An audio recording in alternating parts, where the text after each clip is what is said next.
يا مساء الخير ومساء الأنوار على عيون متابعين الحلوين. يا رب دايما كده تبقوا بألف خير.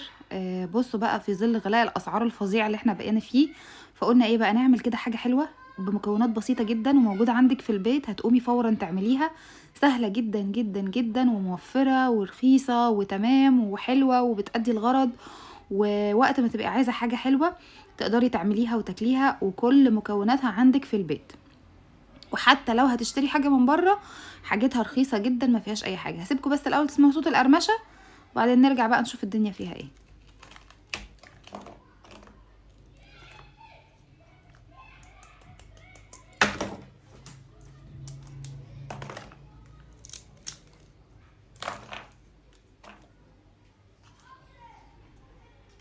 بصوا بقى، عايزه اقول لكم بتقرمش جدا جدا جدا، حلوه قوي قوي قوي. آه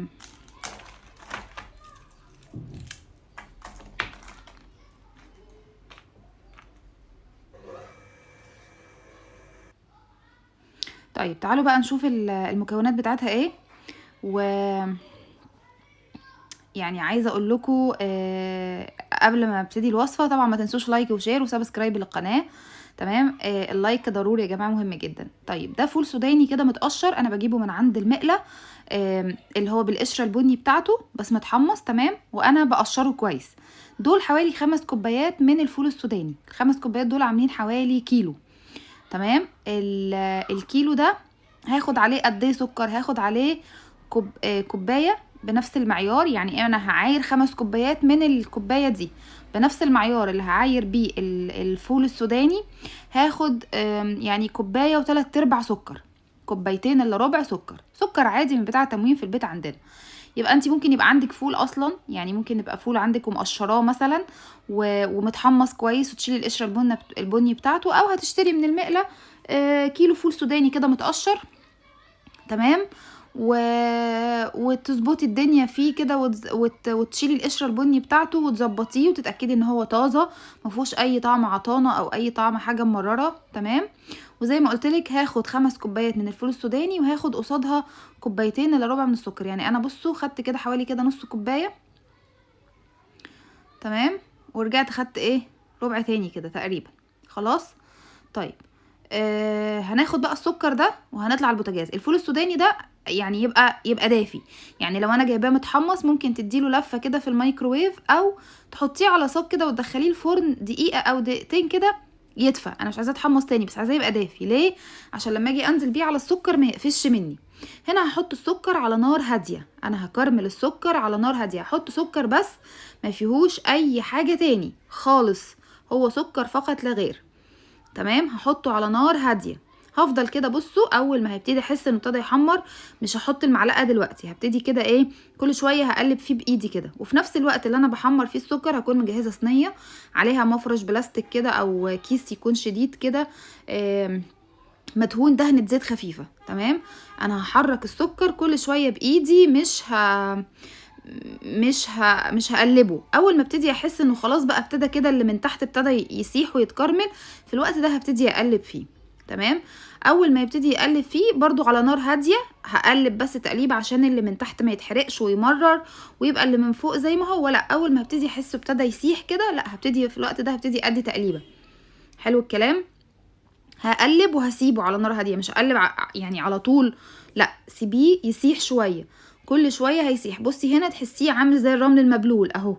خلاص هسيبه، هفرده كده كويس وهسيبه يسيح شويه، حبه بحبه حبه بحبه، لغايه لما هلاقي السكر كله ساح معايا واتكرمل. طيب المعلقه اللي انا بستخدمها في السكر، يا اما معلقه سيليكون بتستحمل الحراره، او معلقه خشب. الحاجة التانية، حاولي تستخدمي طاسة فاتحة علشان يبان معاكي لون السكر وما يتحرقش منك. بصي، ادي دي مرحلة تانية، لا تحسوه، لا مش هي دي المرحلة اللي انا عايزاها. ده كده برضو لسه مخرز، لسه السكر مخرز، بصوا عامل زي العجينة الطرية. لا، ما ينفعش معايا بالوضع ده خالص. تمام. تاني حاجة، لازم تستخدمي طاسة فاتحة على قد ما تقدري عشان عينك تشوف لون الكراميل ما يتحرقش منك. تمام. المرحله الثالثه والاهم، انك تبقي واقفه في المطبخ لوحدك، لان ربنا يحافظ عليكم كلكم. لسعه الكراميل وحشه يا جماعه، لسعه السكر الكراميل دي وحشه جدا. بلاش ولادك يبقوا حواليكي لا قدر الله، تجنبا لاي حوادث ممكن تحصل. تمام. هنا كنت بوريكم دي البيكنج صودا اللي انا بستخدمها، دي بتتباع في اي محل بتاع مستخدمات حلواني، مستلزمات حلواني، مش البيكنج صودا اللي عند العطار يا جماعه. بيكنج صودا بتاعت الحلويات غير اللي عند العطار.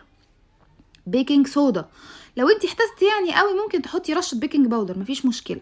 هنا بقولك انا برضو هنا بدوب اول ما بجر المعلقه كده على الطاسه، لو لقيت لسه في حبيبات سكر يبقى لسه السكر معايا ما اتكرملش. تمام. هفضل اقلب كده على نار هاديه، ايدي فيه على نار هاديه، ما تسيبيهوش وتتغفلي عنه في اي مكان، تقفي قدامه لغايه لانه في لحظه هيتحرق والسكر بتاعك هيبوظ ويمرر ومش هيبقى لطيف خالص، وهتبقي خسرتي كل المكونات اللي انتي حطاها. تمام. هفضل اقلب فيه كده شويه والتانيه شويه والتانيه، تمام، لغايه لما السكر يدوب خالص. تمام. لو تلاحظوا هنا ان انا لبست جلافز في ايدي، لان انا لما هبتدي افرد السوداني ده، تمام، هحتاج ان انا اتعامل مع الموضوع بسرعه شويه، فلازم ابقى لابسه حاجه لانه طبعا بيبقى سخن جدا. فعلى قد ما تقدري تبقي لابسه حاجه في ايدك، ممكن تلبسي 2 جلافز على بعض، تمام، وتفردي بايديكي مفيش مشكله. او لو عندك الجلافز السيليكون اللي هو ضد الحراره، اديله دهنه زيت بسيطه خالص كده وافردي بيه مفيش اي مشكله. تمام. هنا هفضل اقلب لغايه لما احس ان السكر داب خالص. من طول ما انا ببص في القاع بتاع الطاسه او الصينيه والاقي لسه في حبيبات سكر، يبقى لسه ستيل السكر معايا ما دابش، يبقى ممكن يرجع يسكر معايا تاني. لازم اتاكد انه داب تماما. عشان كده بقولك لازم تستخدمي على قد ما تقدري تستخدمي حاجه فاتحه علشان تبين معاكي حبيبات السكر، دي نقطه، وتبين معاكي لون الكراميل، دي النقطه التانية. تمام. هفضل اقلب كده لغايه لما اتاكد ان السكر كله داب والكراميل بقى جاهز معايا. تمام. اول ما هيبقى خلاص الكراميل معايا تمام زي الفل، هنزل يعني بصوا حاجه كده على طرف المعلقه البيكنج صودا، او اللي هي البيكربونات الصوديوم، او اللي هي الكربوناتو. تمام. بس مش هجيبها من عند العطار، انا هجيب الكربونات اللي من عند مستلزمات الحلواني اللي متعبيه. تمام. دي غير دي، او يعني اقدر اقولك ان دي تنفع للاكل او للحاجات اللي احنا بناكلها غير التانية بتاعه العطار. تمام. وانا وريتك شكلها، هتلاقيها عند اي حد من بتوع مستلزمات الحلواني، المحلات اللي بتبيع حاجات التورت بقى والكيكات والحلويات والحاجات دي. تمام. هاخد بصوا سنه صغيره على طرف المعلقه. هنا انا كل ده بقلب وعلى نار هاديه مستنيه لما السكر يدوب. طيب الحاجه الحلوه اللي انت بتعمليها دي يا ست، انت ما قلتلناش اسمها، دي اسمها كروكان. تقدري تبدلي الفول السوداني ده ببندق، تقدري تبدليه بلوز، تقدري تبدليه بفستق، تقدري تبدليه بكاجو، تقدري تبدليه بعين جمل، اللي انت عايزاه اعمليه فيه. لكن احنا بما ان الظروف بقت صعبه والاسعار بقت غاليه جدا، فاحسن حاجه وارخص حاجه الفول السوداني. ممكن تحطي حمص على فكره، ممكن تحطي سمسم، مفيش مشكله. نسيت اقولك هنا بصي، ذره الملح دي على كل الحلويات يا جماعه بتعمل تعادل رهيب في الطعم، يعني بتخليكي تاكلي حته واتنين وتلاته واربعه وانتي مش مجزعه، وانتي مش متضايقه، وانتي مش حاسه ان الموضوع متقل قوي على قلبك وعايزه تقومي تاكلي حاجه حادقه، لا، بتعدل الطعم بشكل مش طبيعي. تمام. هبتدي بقى كده الكراميل بقى جاهز، بصوا حته صغيره على طرف المعلقه، شايفين اهي. انا كمان هرجع اقللها تاني، دي حته صغيره جدا على فكره، المعلقه فاضيه اهي. هبتدي بقى بصوا اول ما نزلت بيها، بصوا بقى شكل الكراميل هيتغير ازاي. بصوا اول ما هبتدي اقلب هيهيش معايا وشكله هيتغير ازاي. بصوا هتحسوا كده ايه، بقى خفيف، بقى هش بقى، شايفين شكله اتغير ازاي في الوقت ده بقى. عشان كده بقولك لازم الفول السوداني يبقى دافي. ليه؟ عشان لما تنزلي بقى في المرحله دي الفول السوداني لو ساقع هيقفش معاكي بسرعه، مش هتعرفي تتعاملي معاه، مش هتعرفي تفرديه بعد كده. لكن لما يبقى الفول السوداني دافي شويه، مش بقول سخن محروق، لو انتي لسه طبعا جايباه ني ومحمصاه ده حلو قوي، بس المهم عشان تعرفي تتعاملي معاه وتشيلي القشره بتاعته. تمام. دافي بقى والكروكان او الكراميل ده دافي معايا، تعرفي تتعاملي معاه كويس قوي. تمام. هبتدي بقى اقلب كويس، وتاني تبقي حريصه وانتي بتتعاملي معاه عشان اللسعه بتاعته وحشه جدا جدا جدا. ربنا يحافظ عليكم، ولادكم يبقوا بعيد عنكم في الوقت ده، علشان محدش بقى يتاذي او يتلسع او حاجه تطير عليه، لانه زي ما قلت لكم الوضع صعب، والسكر في الوقت ده بيبقى يعني وحش جدا يعني. تمام. هبتدي اقلب كده على قد ما اقدر، وهرفع بقى، هطفي وهرفع بسرعه. وفي الوقت ده تعاملك مع الكروكان في الوقت ده، خلي ايدك سريعه، خلي شغلك فيه سريع. ليه؟ بصوا هنا انا كانت الصينيه تقيله على ايدي، ما كنتش قادره ارفعها بصراحه. هي نزلتها تمام، خدت كل الكميه. يعني بصي هتعرفي تتعاملي معاه، بس زي ما بقول لك خلي ايدك سريعه في الشغل. تاني حاجه البسي 2 جلافز على بعض وخلي فيهم كده دهنه زيت، وابتدي فريدي، هتلاقي الامور جت معاكي يعني واحده واحده. او البسي الجلافز السيليكون اللي هو ضد الحراره، تمام. واشتغلي بيه، هيبقى الموضوع معاكي كويس جدا. كمان في اللي هي حاجه كده بتبقى زي الفراده اللي هي الصغننه دي، ممكن تتنيها زيت وتفردي بيها، مفيش اي مشكله، تمام. يبقى ممكن تجيبي الفرادة دي. بصوا انا بحاول اتعامل اهو، هو سخن طبعا جدا جدا، عشان كده بقول لكم خلوا بالكم، لانه بصوا اهي هبتدي انا اتعامل بالسباتيولا السيليكون، لان في الوقت ده كان سخن جدا فعلا، ما كنتش قادره احط ايدي فيه. طبعا تفردي على قد ما تقدري عشان ما يبقاش تخين كده ومقلبز ومكلكع معاكي، خلي الطبقه رقيقه على قد ما تقدري. طبعا المعامله معاه ده عايزه اقول لكم لو انتوا بتعملوا الفوليه والسمسميه يمكن بيبقى فيها شويه تديكي مساحه وقت انك تعرفي تتعاملي معاها، لكن الكروكان بيقفش هوا، بيقفش بسرعه جدا جدا، عشان كده لازم ايدك تبقى سريعه جدا جدا وانتي بتشتغلي. افردي على قد ما تقدري، تمام.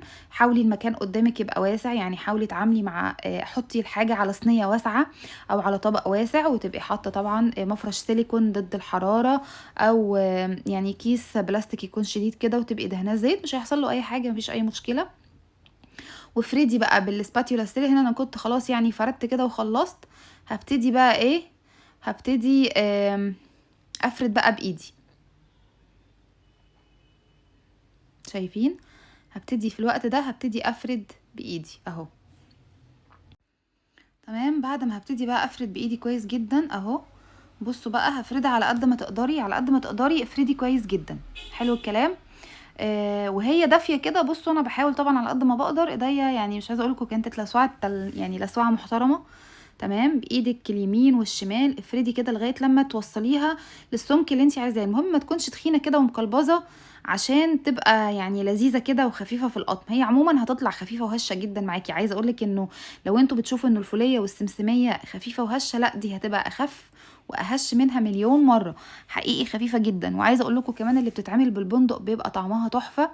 بس زي ما قلنا هي وصفه اقتصاديه كلها من البيت. لو انت عندك حبه سوداني كده مركونين على حبه سكر من البيت، هتقومي تعمليها لاولادك وهتبقى تمام وزي الفل. بصوا بقى طبعا وهي كانت لسه دافيه انا قطعتها بالسكينه، هنا كانت لسه سخنه، لازم تسيبيها لما تنشف، مش تاخد معاكي وقت يعني. بصوا عايزه اقول لكم مش هتاخد دقايق وهتبقى ناشفه، وهتبقى يعني بصوا اهي بتفرك، مش مستحمله، تمام. عايزه اقول لكم طعمها تحفه.